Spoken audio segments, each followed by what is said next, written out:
Many years ago, I was fortunate enough to be able to take some flight lessons, and it was a great experience. I didn't get my pilot's license, but I did quite a bit of flying, and it was a lot of fun. And when you take a lesson, what you normally do is you plan the flight before you go out with your instructor, and he tells you the kind of maneuvers that you're going to learn that day. Then you walk around your plane and you check various things from a list. But once you get inside, there's an even more detailed list. And it's all the things that you need to check before you take off. And they're probably going to scroll on the screen here. I'll add the scrolling to show you some of the things you have to check for. So it's very detailed, and you go through every single step and you do not miss anything.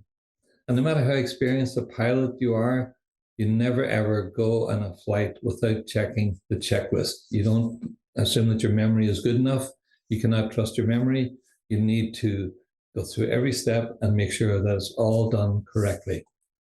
Following the checklist means that your chance of success on the flight goes way up. Without the checklist, there's a good chance that something bad is going to happen, and obviously it could end your life potentially. So it's an extremely important part of the whole process. Now, when you're doing migrations to a system like NetDocuments, that too is a complex maneuver. It's not simple. There are a lot of different components, a lot of moving parts, and it's very important that you also, not necessarily you, but the person that's doing the migration has a checklist. We have that, and we call it a run sheet.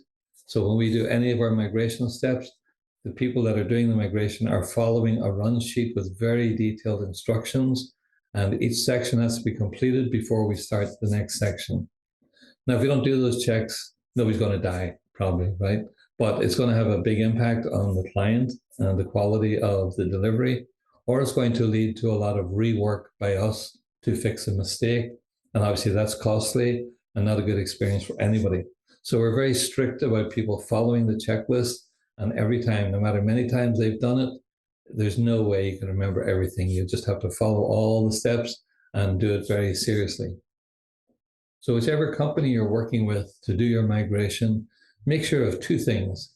One is that they are using repeatable processes, things that they do the same way every time, and make sure that they're following some kind of a checklist or a run sheet that details every step along the way to provide quality. You can be sure that if you're using DoxAdvisors, that's exactly what we do, and that's how our staff do migrations. So strap yourself in and enjoy the flight.